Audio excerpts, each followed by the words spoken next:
sorry. Welcome back to Castlevania, Potratit Ruin. But since last time, selling and buying stuff at the shop here to get my last 3 digits of my gold total up to 777 for the number of fortune side quests. Well done. Luck boost, man.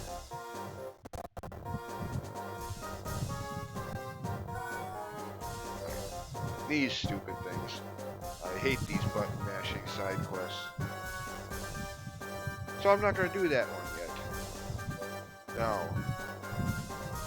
overcome the curse. Well, of course, it's a side quest optional, so you don't have to do it at all, ever, at any point in the entire game. There's always that option. But if you do want to do this, you could wait until later, considerably later in the game. One of the enemies drop an item, the skull ring I think it's called, that curses you instantly just by equipping it. Easy way of getting cursed, but I don't want to wait that long, so at this point in the game, with the enemy, considering the enemies we have access to, or so to speak, the best way at this point in the game, in my opinion, to do this, or the best place to do this, I should say,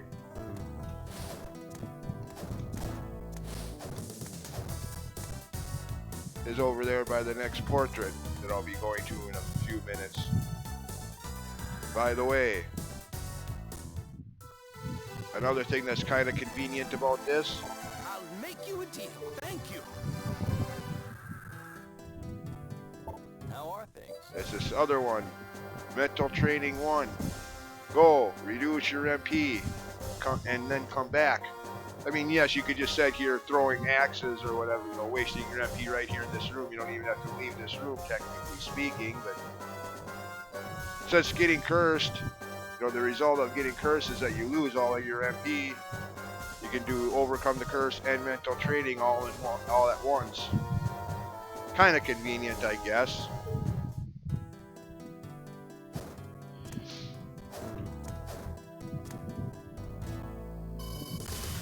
Anyways, as I was saying,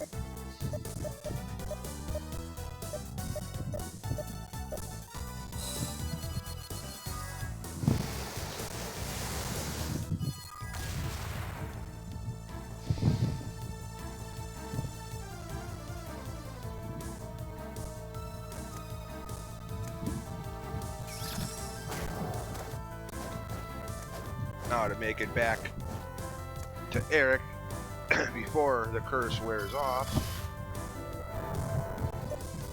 which shouldn't be too difficult. I mean, there have been playthroughs where I had problems with that.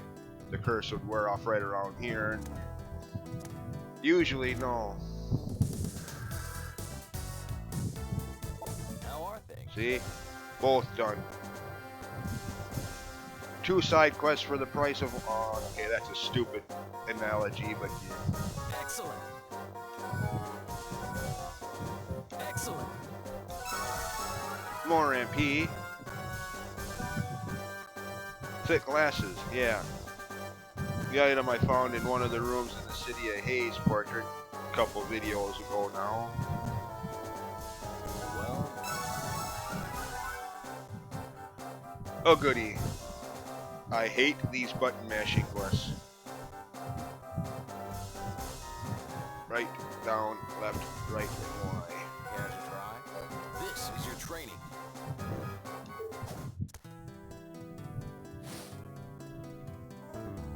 Okay.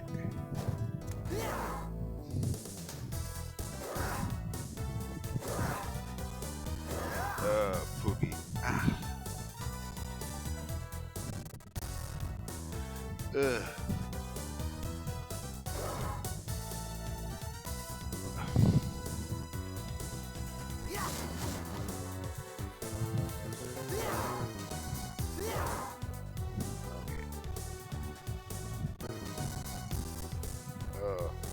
I hate those button mashing.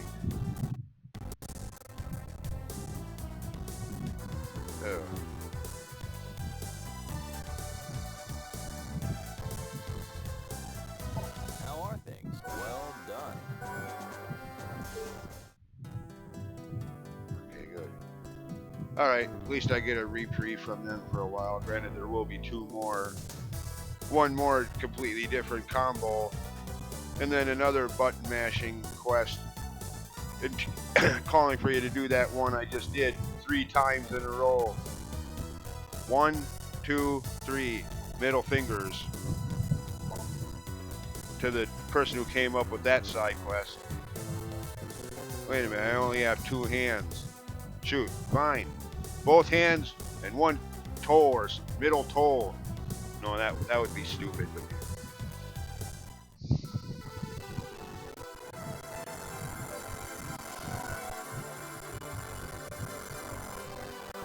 Anyways, so much for the side quests for now.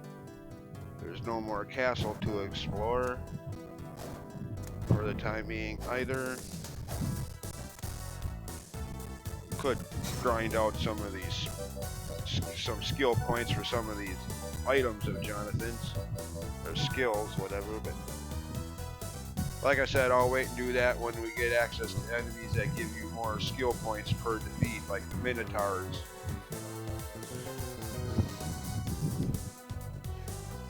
Do all that then.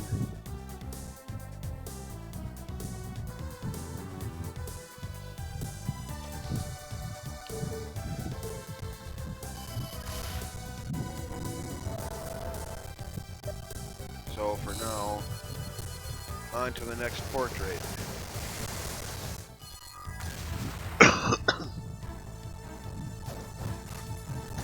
Haha, you missed.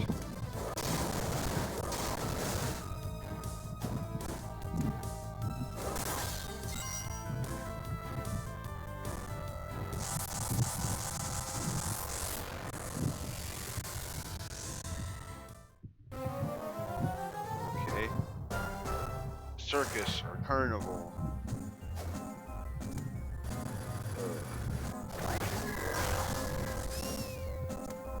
Screw item drops for right now.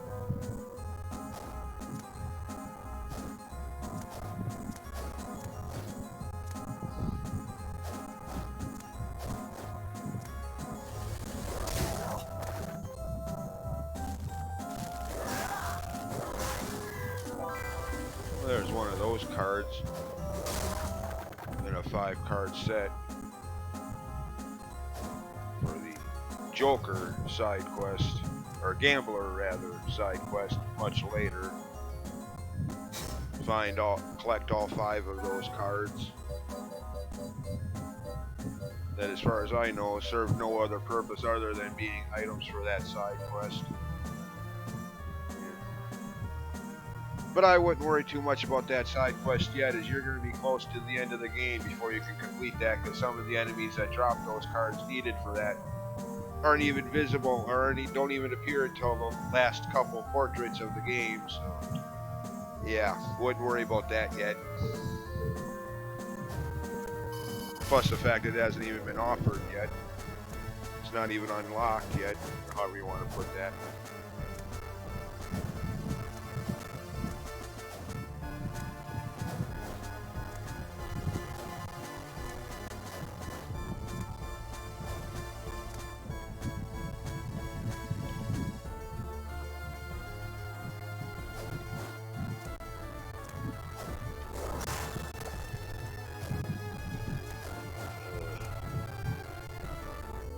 I don't really need to save my game yet.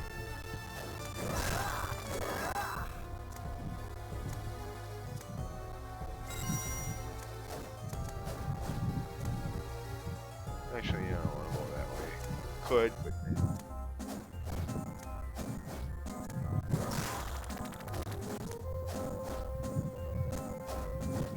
I was gonna say, get up there.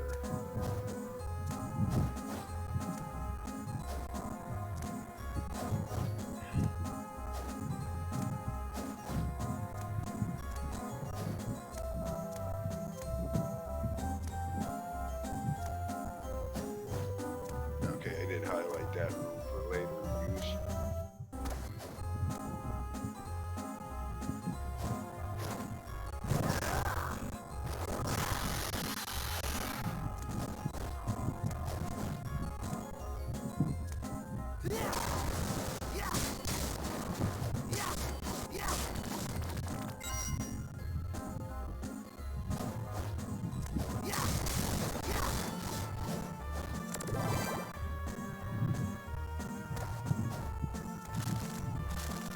goody. Killer clones. Yay. Of course, we've already seen them earlier in this portrait, so I'm a little late to make that joke.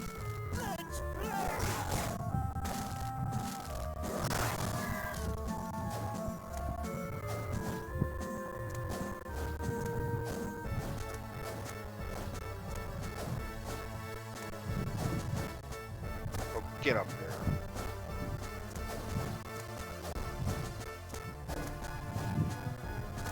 Oh, not this part. I see you. Okay, never mind. This isn't the part I was. This isn't what I was thinking of. It explodes 1 second after. If that was really the case, it'd explode while it was still in your hand. You wouldn't even have time to aim it and throw it in the direction you wanted to. It'd explode while you were doing so. Yeah. No, it's more like 3 seconds, but.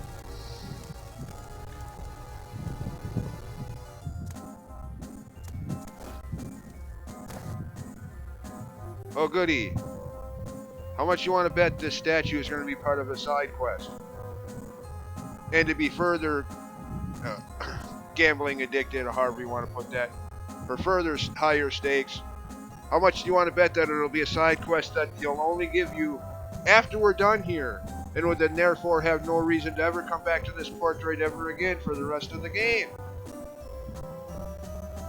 Place your bets on both counts.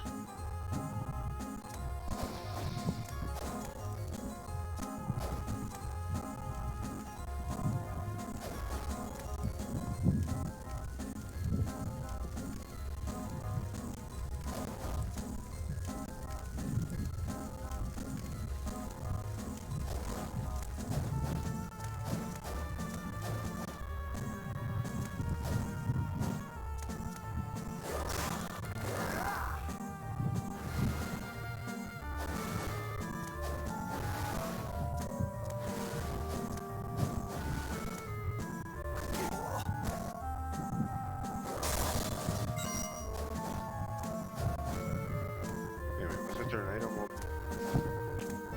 over here. Yeah, okay.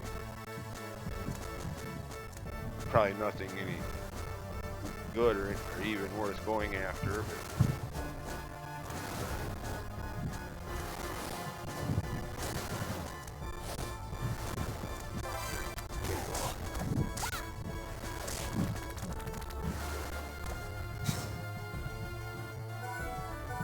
definitely not for me, since I already have the feather gear armor.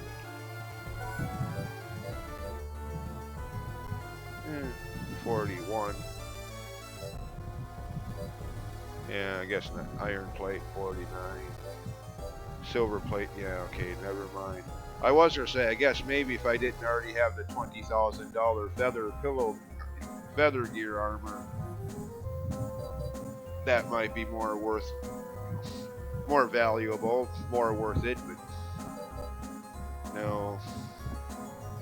That you would have found just laying around in that area back in the main castle just by exploring. Wouldn't have even had to fight an enemy for it or buy it at a shop. It was just laying around to be found out there.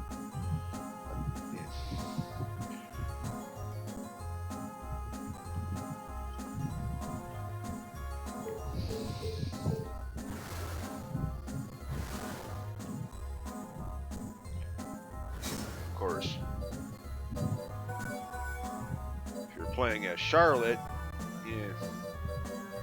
your list of armors are very slim, which again is one of the reasons I am not playing as Charlotte. I mean, you have the feather gear, yeah.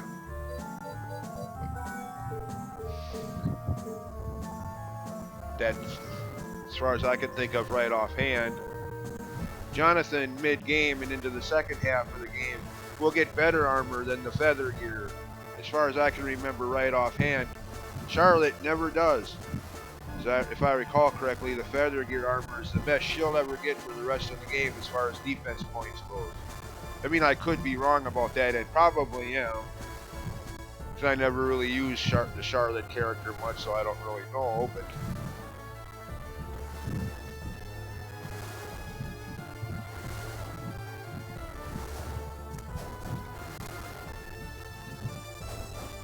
it's that whole stereotypical mage in an RPG game. Can't use crap for armor. Bullshit. Crap.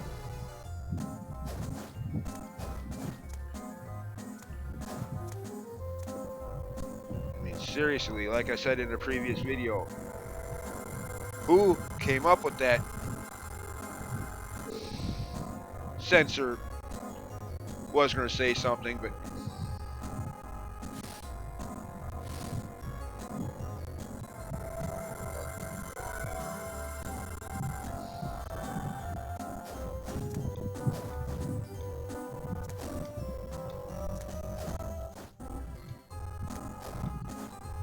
oh, get up there.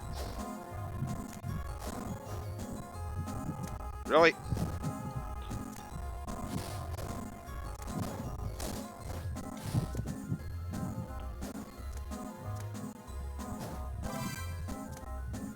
Okay. Oh, goody, these guys again.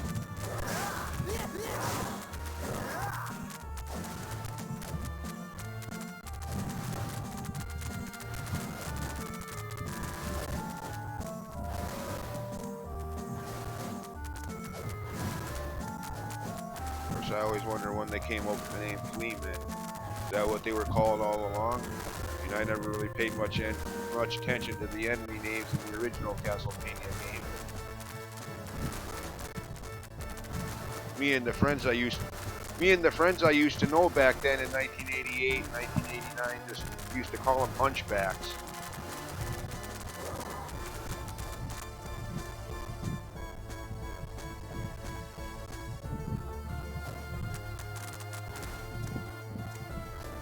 I don't know if can't remember if the manual that came with the original Castlevania game even mentioned enemy names.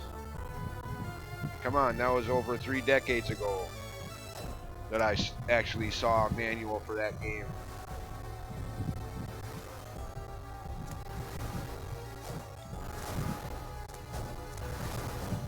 I mean, I rented it once or twice before, before Nintendo's lawsuit with Blockbuster about copyright infringement, which meant that those video stores couldn't rent out instruction manuals anymore or copy them, or no, it was so they couldn't copy them. So they could still rent them out, but if somebody didn't return them, well, too bad. The people who would rent the game in the future wouldn't have the manual because some jackoff decided, the last person who rented it decided to keep it for themselves, or lost it, just honestly lost it, but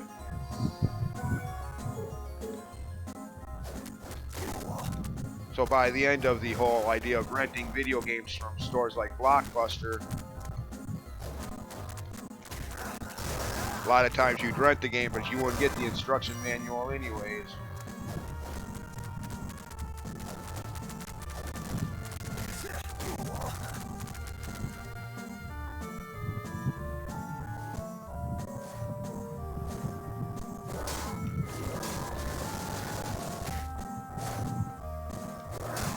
Which, I never really understood why people would want to keep the manual anyways. Most manuals were just, like a brief depiction of the story, slight control functions, like press A to do this, press B to do that.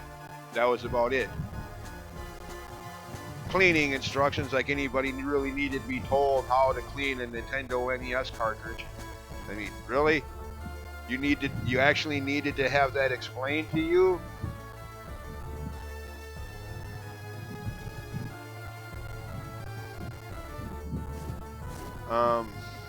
Yeah. I mean, there were a few manuals back in the NES days of gaming that were quite detailed, like the NES original of the first Final Fantasy game, which was like a mini strategy guide for the first half of the game. Problem for me was looking back at it, as I've said before in other YouTube videos and Twitch chat room discussions. Problem for me was back in the day, by the time I got tired of renting the game, only to have to bring it back, and before I could rent it again, have someone else rent it and erase all my save file code saves. Decided to finally buy my own copy of it. By the time I did that, I had already made it past the midway point of the game. So anything that the manual could have told me that could have been useful, I had already figured out. Damn my luck.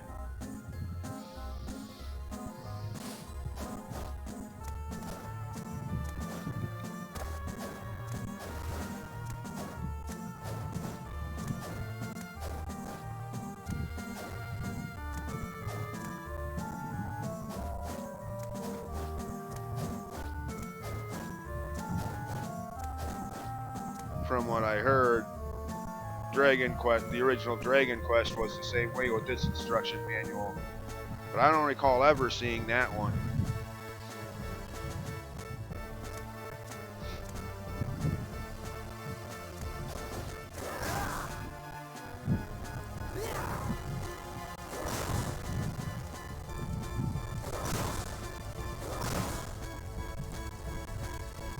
Box art or manual for the original Dragon Warrior Dragon Quest game.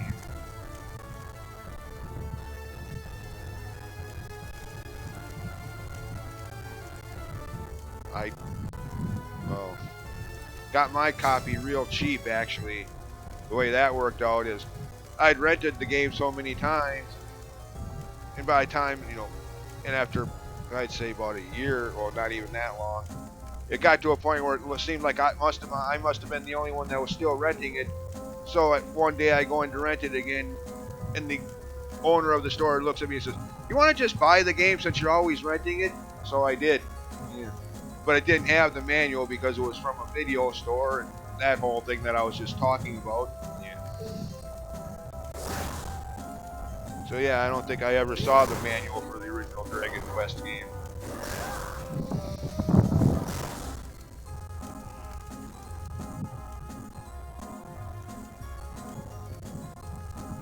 Or if I did, I have absolutely no memory of it now.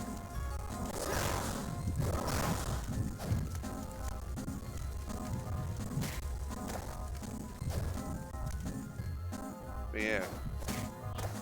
Instruction manuals like that were nice. Especially back then, talking about 1989, 1990, 1991, when there was no internet yet. Not like today where you can just go Google anything, any problem you might be having in a game, go Google it or look at GameFAQ.com or something like that and easily have your problem solved. Back then that wasn't even an option. Technologically impossible, or however you want to put that. No internet. So guide manuals like the first Final Fantasy games, yeah. Again, not for me though. I had already figured all that stuff out by the time I got my hands on one, so to speak.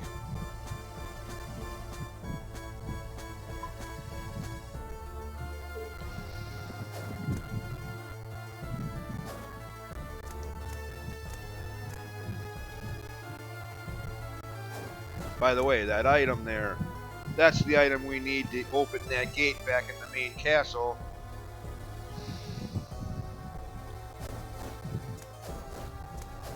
Problem is you can't get it from here.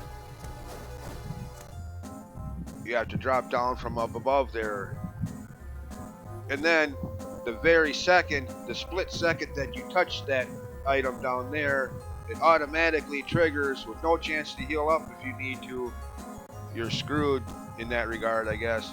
Automatically triggers the boss battle for this portrait. So, ooh, excuse me. Okay, this guy does drop a weapon, Heaven's Sword or something like that. So I always wonder what's so heavenly about it. It's not even all that.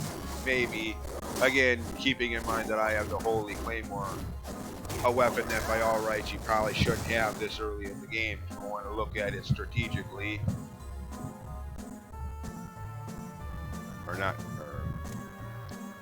or progression wise, I should say, better put. I mean, the developers made it possible, you know, making the Eye for DK items sell for so much money and allowing you to carry 9 of them, you know, and giving you access to them this early in the game. So the developers made it possible to have stuff like the Holy Claymore this early in the game. But somehow I kind of doubt, if I'm being honest and being fair, I kind of doubt they actually thought anybody would grind out for it this early in the game like I did. But yeah. Hey, again, I'm used to grinding in RPG games. My first 3 RPGs, as I've said millions of times, or well, maybe not millions of times, but dozens of times already, my first 3 RPGs were the original Dragon Warrior 1, Final Fantasy 1 on the NES, and Dragon Warrior 2. 3 of the most grind-heavy RPGs ever made in the RPG genre history. What a way to start. But because of that, I don't mind grinding.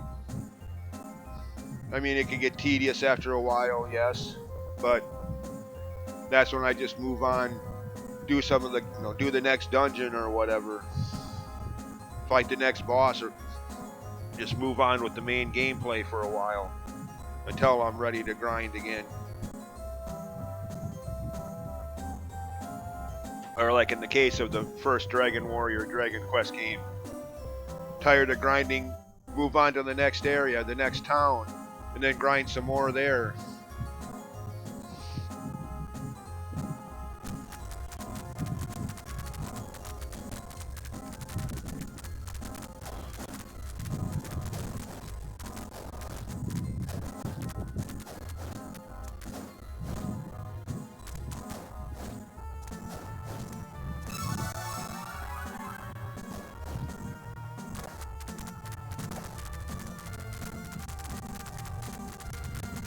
Yeah.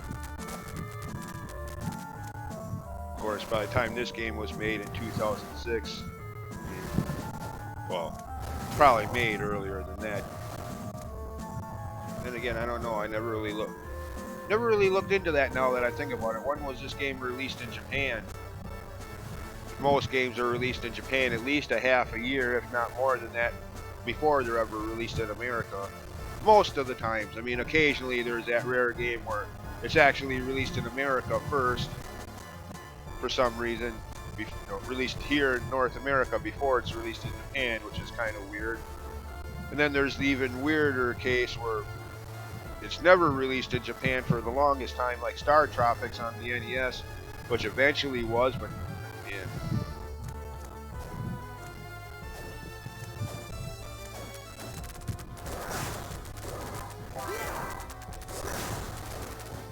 Oh, the Don Dokken hat.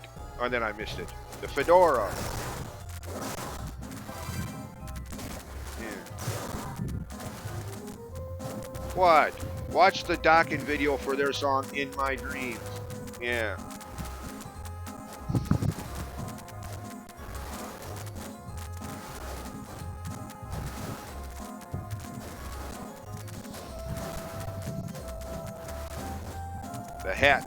The hat their lead singer and band namesake Don Dokken is wearing in that video.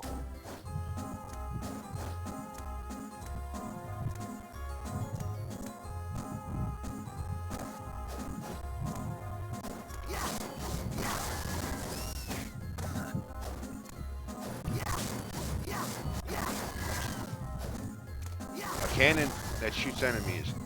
Oh goody, can we destroy it? Can't quite make that jump.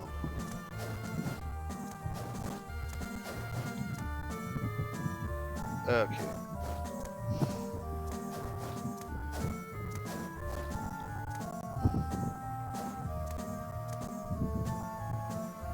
Okay, how's anybody supposed to use this? That's a weird way to have a weird place to have a stairway. Well, okay, fine. It's not a weird place to have a stairway, but it's cropped in the wrong direction. How are you supposed to use it like that? Well, I guess you can still use it, but still. Should be turned the other way around. But you'll notice, if you haven't already, that that's the thing with this portrait. And I probably should have commented on it earlier, but I was busy yapping about other things. Is that the center of the portrait is like the center of gravity, and everything off to either side is kind of bizarro gravity, or however you want to put that in some more scientific terms. Like right now, since we're off to the left, you got staircases like that.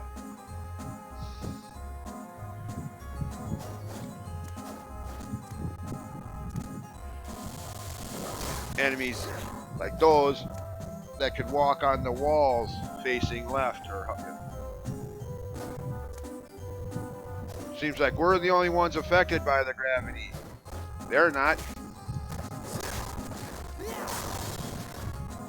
They can walk on walls, or later, when we get up above the center of the portrait, walk on the ceiling like fly people or something.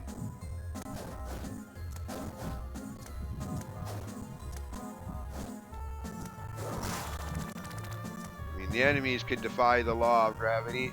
I mean, what is this, a Bugs Bunny cartoon? Well, I never studied law.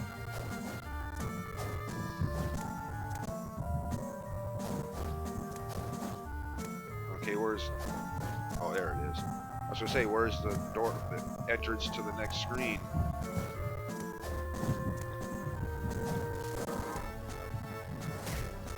Oh, you sneak! I didn't even see you there. You can't get up there from here. Gotta get up there this way. No, let's not.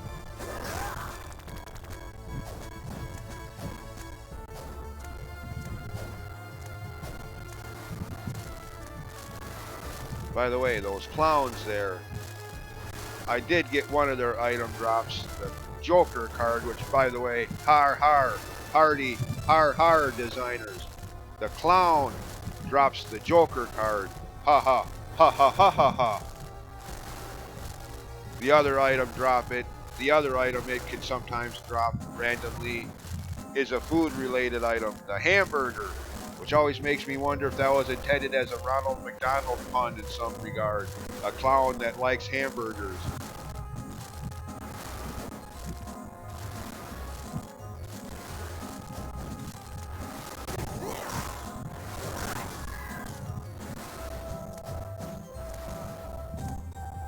I mean, if this were a Dragon Quest game, I'd say most definitely, but I don't think the Castlevania series is as pun-heavy as Dragon Quest games are.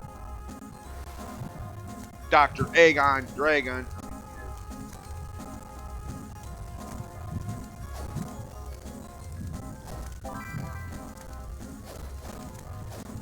Oh, watch out. Don't want to get singed and barbecued by those fire skulls.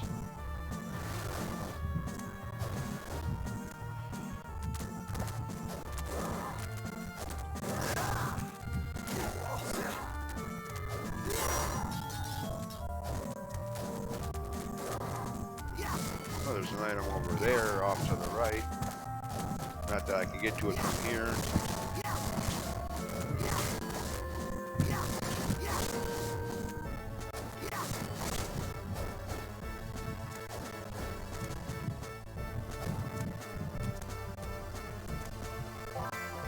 More rotten food. If it's rotten, why are we keeping it? Throw it away. Who wants it?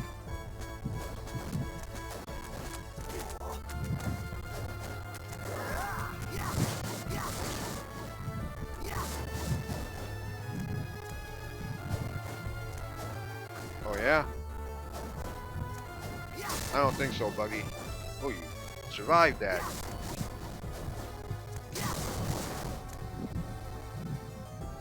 Yeah, see what I mean? Now that I'm in the upper portion of the portrait level, you gotta be Fly Man to use that stairway, that staircase, since it's attached to the ceiling.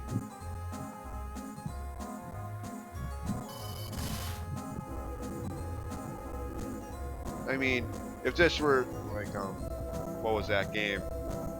Dang it. Oh yeah, ritual of the night. You could say, oh, time to use the invert shard. Turn things upside down, literally. But no, no such ability in this game.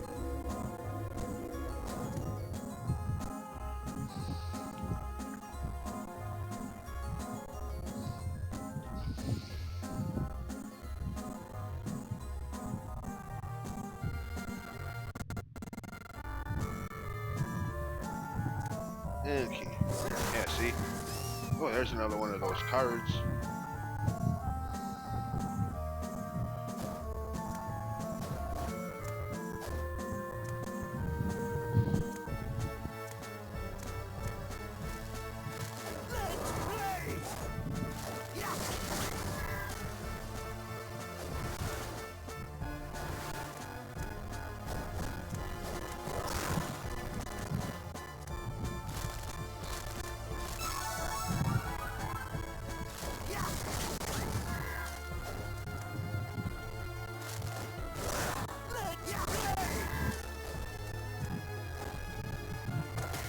Ooh.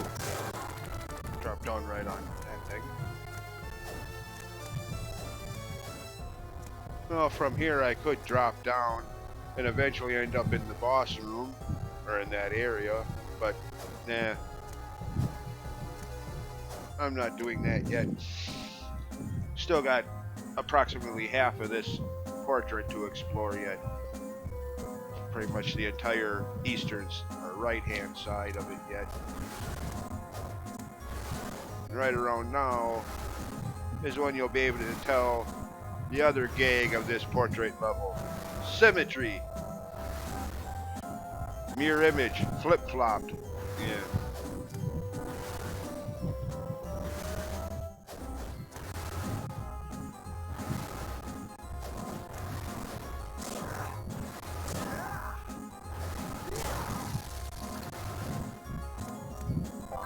Some kind of candy food item for healing. Oh, I saw that up there. Oh, that's that. Big deal. Yay. Yeah. Who could possibly want 1,000 blades when you can have this? Right. More likely the other way around, but...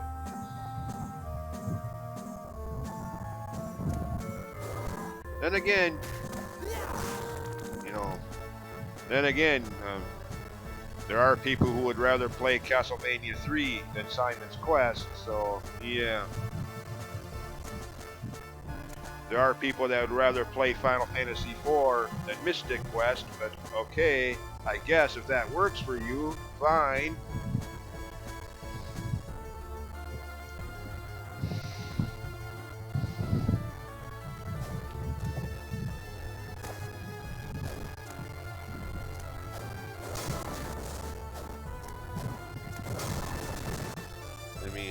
There are people that would rather play Twilight Princess and Zelda discussions. There are people that would rather play Twilight Princess rather than Zelda 2. Okay, I guess if that works for you, have fun.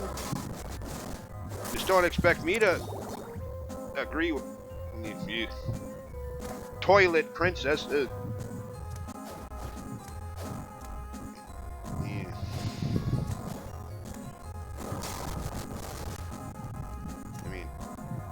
I'm sorry. I might have liked that game more if it hadn't been for Midna being yet another companion character in yet another Zelda game. Yay, like they hadn't milked that bullshit into the ground by the time Twilight Princess came out with Navi, then Tattle, then Eslo, and now Tattle. Yeah, that whole routine was getting old. So old, you could smell the mold all the way from Japan to Minnesota. Or Florida, where I was living by 2006. That and the whole dual worlds mechanic. Let's see. A Link to the Past with Dark World, Light World. Ocarina of Time with past as a kid and present 7 years later. Oracle of Ages, likewise. Yeah, the whole Dual Worlds mechanic was likewise getting just as moldy. So yeah, Twilight Mold Princess.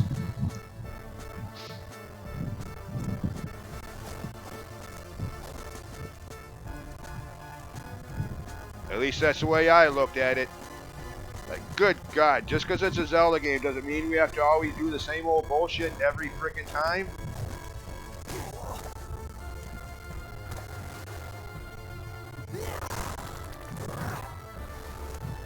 So yeah, I never got into that.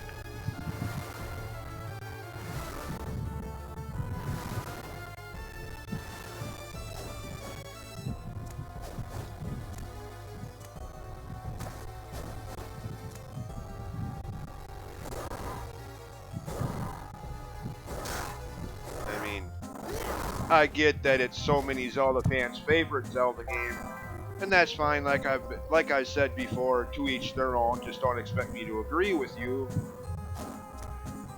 Although I can kind of wonder why or question why. I mean, nostalgia of your first Zelda game, your intro to the series. Well, that doesn't necessarily have to mean it's your favorite. I mean, my intro to the series was the first game. Played it back in 1988 when there were no other Zelda games to speak of, at least not here in America. Zelda 2 was out, but in Japan only. So yeah, my intro to the Zelda series was the first one, but it's not my favorite game. I mean, it's the game I've played more than any other game by far, but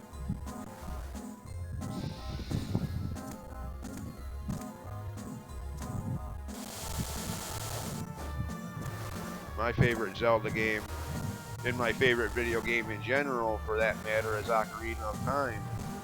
As I've already stated multiple times in my current ongoing playthrough of that game.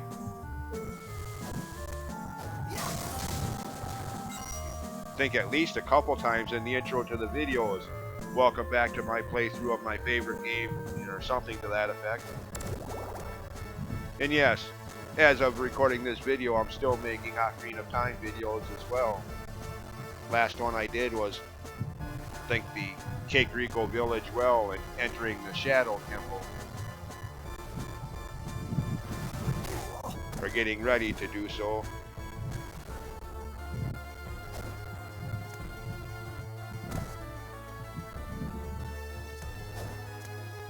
Anyways, again, now that we're on the eastern side of the portrait world,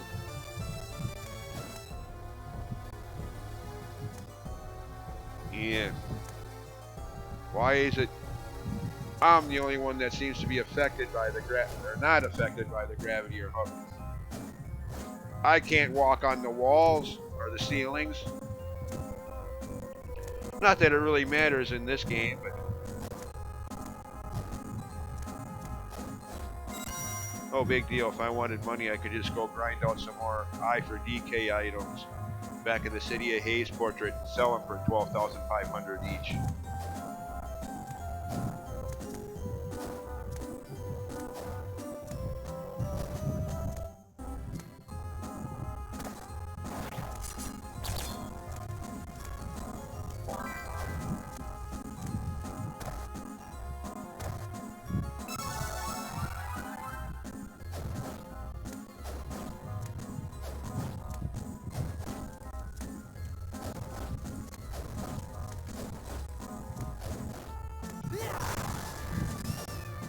Anyways,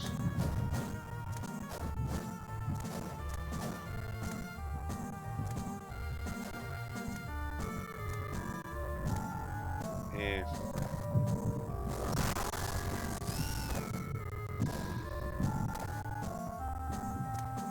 ooh, kind of needed that actually. Restore hit points back to maximum.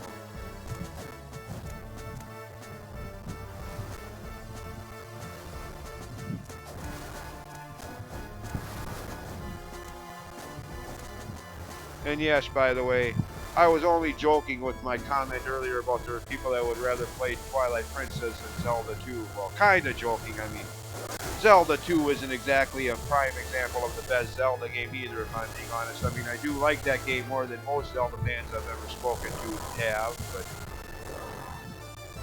it's far from being my favorite. Frick, I'd play the first Zelda game before I play Zelda 2. I can tolerate the game. I do like playing it occasionally, but there's so many other games I'd rather play. Twilight Princess is not one of them, though. If I had to choose between the two, then yes, I'd pick Zelda 2. And yes, I said that. Again, yes, I get it. Twilight Princess is the favorite game of so many Zelda fans, and that's fine. To each their own. You're not wrong. It's a matter of personal opinion either way anyways. Just, like I said, I never got into that game for the reasons I mentioned earlier. Just too damn repetitive. Fairy companion and dual world. Yay, like we've never done that in a Zelda game already. And then Zelda fans want to bitch because Breath of the Wild dares to do something different. Fuck you, excuse my language, but yes. Because Breath of the Wild dares to not be another Twilight Princess or Skyward Sword. You want to bitch for all time. Well, fuck you. Sorry, excuse my language, but it pisses me off. Just because it dares to do something different. I mean, Jesus Christ, that was the same shit people complained about back in 1988 when Zelda 2 came out. Only back then, luckily, there was no internet, so you didn't have to hear the worldwide bitch fest. It was just locally in your area.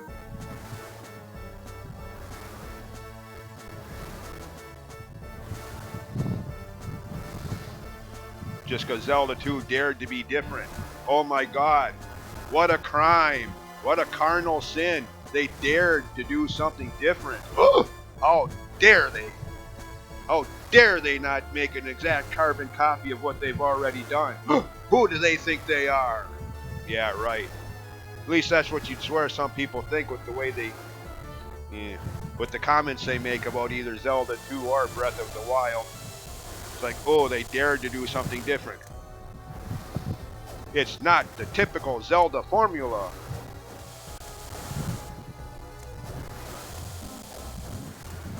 I can't smell the mold as I enter the new temples. Or, well, they don't actually say that, but they might as well.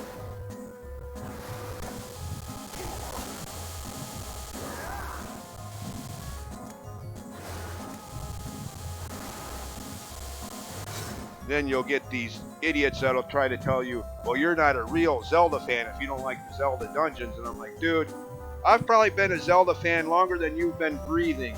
Try again, Buster. January 1988. How long have you even been alive?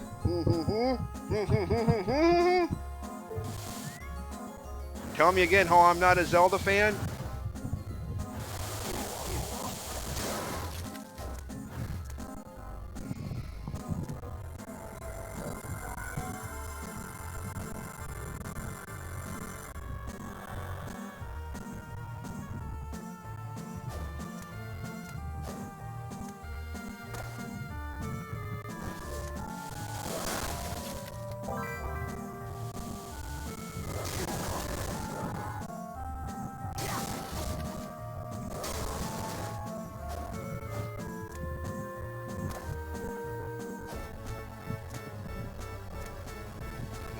Whoa. Weird place to have that thing.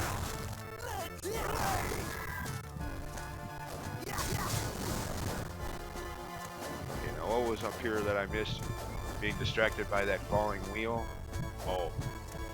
Big deal, I already bought one of those around the time I finished the City of Haze portrait.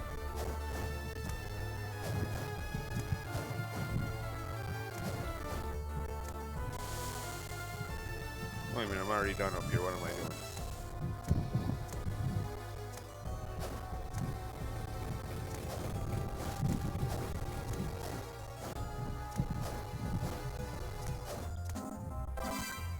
Huh. Dance? Who's a dancer?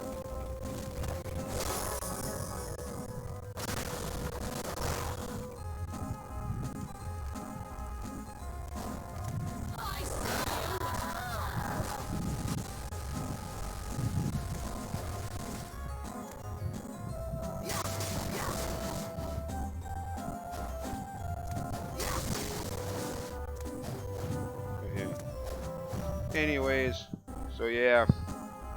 If, you know, you happen, anybody watching this video now or 5 years from now, since it's going to be on YouTube, as long as there is a YouTube to speak of, or unless it gets removed for some copyright reason, like YouTube moderators like to do, since this video is going to be up, as long as I have anything to say about it forever, anybody watching this video 10 years from now actually likes Twilight Princess or Final Fantasy IV, like I've said before, don't worry about it. I don't, but you're allowed to, you know, your right to your opinion and all that kind of friendly stuff like that.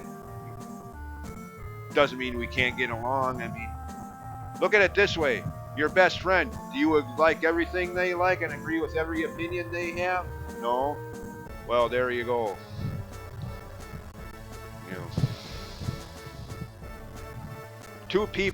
No two people are going to agree on everything anyways.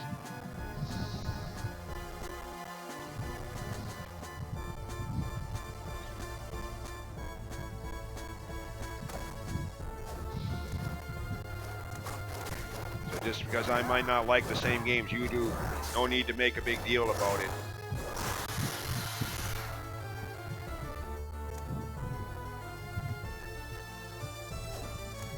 Something to remember when you're posting comments in here, you know, because I can just see it now. Oh, you're an idiot for blasting Twilight Princess. Yeah, well, I could say the same thing about you for liking Twilight Princess if you really want to go down that route, Buster. I could say you're just as weird for actually liking that game, so yeah, two can play that way. If you want to resort to juvenile name calling and that kind of stuff, then fine, let's go.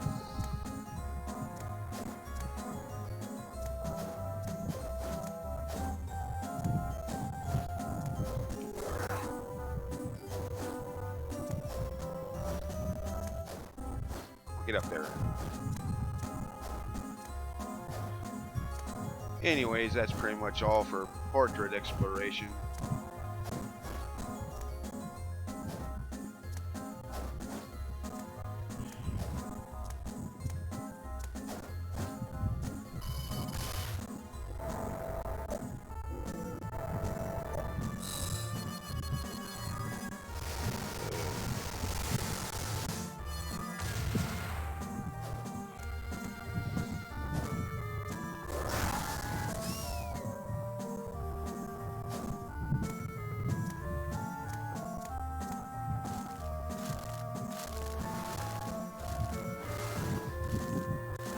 Okay, how's that thing? Never mind, video game logic grabbing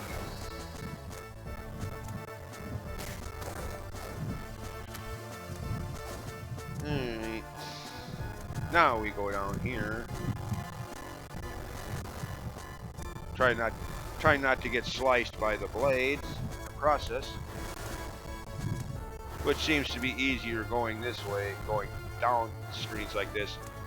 Jumping back up through screens like this, at least for me anyways, seems like I always end up getting smacked by one of those blades at least once, if not twice or 3 times. Okay, use that in a second.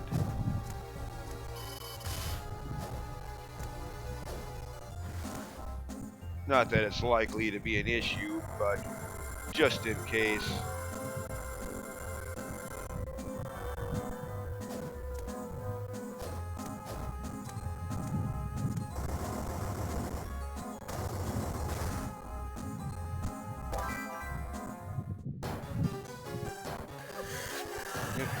Common enemy in these games, starting with the first game in the Metroidvania.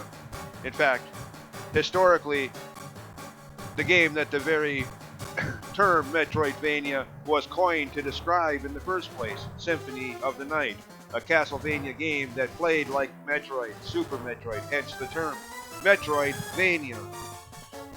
In the first, Symphony of the Night, this enemy, granted it was called what? Grand Falloon, I think some weird name. Kind of glad they changed it to Legion in all the games since then.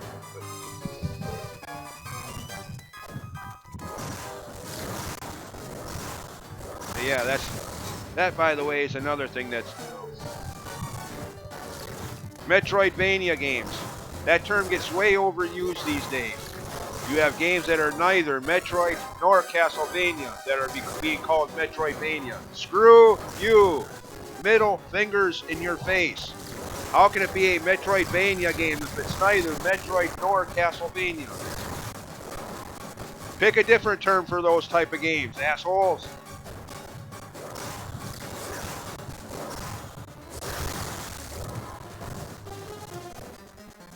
I mean, I love those kind of games, don't get me wrong. Infernax, Time Spinner, Hollow Knight, Ritual of the Night, this game.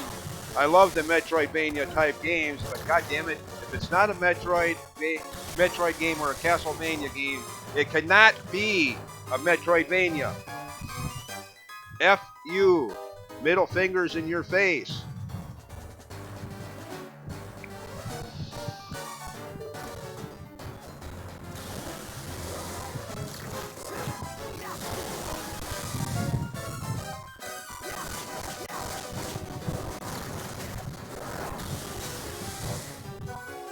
Ooh, I'm almost out of potions. Oh, okay, good. I got one of those. Two of those, actually.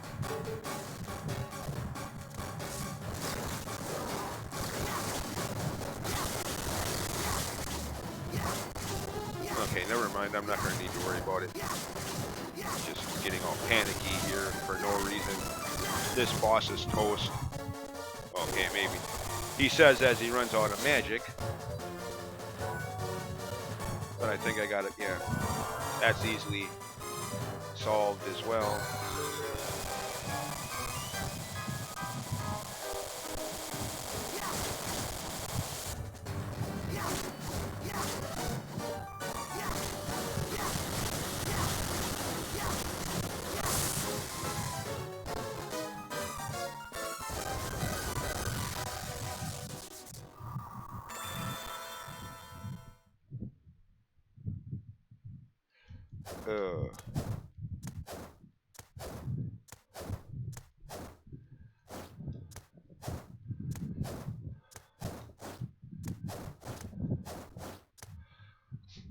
Oh, that silly music is, I mean, it's okay, but like any video game music for that matter, it gets a little irritating the more you hear it. You know, like world music in an RPG when you're out grinding, you hear that same field music, like Dragon Quest VIII. I like that overworld theme, but yeah, the more time you spend grinding, the more, you know, revolting it gets after a while hearing that same song over and over and over again.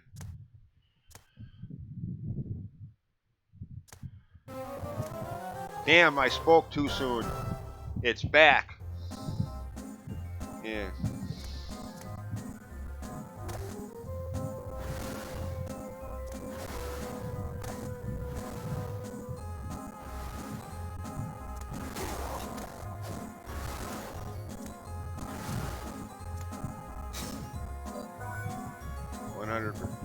Yeah. First map that we've been able to 100% complete map out at this point. The first two portraits, there was in both of them there was at least one room you couldn't access without the flight ability. Yeah. Or one corner of the map or one corner of the room.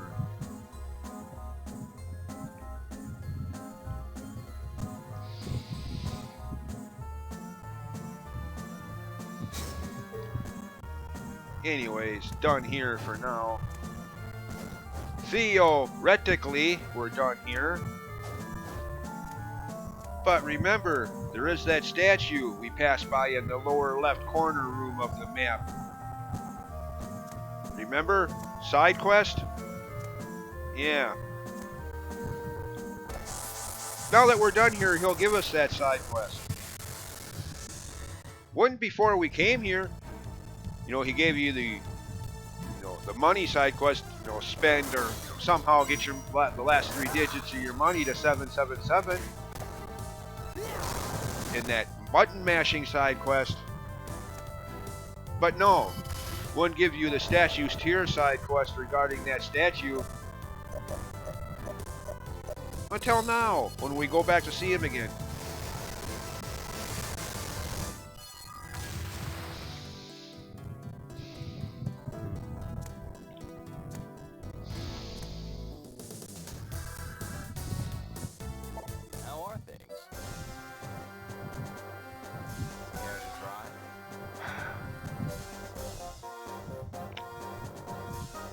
Yes. But in the next video,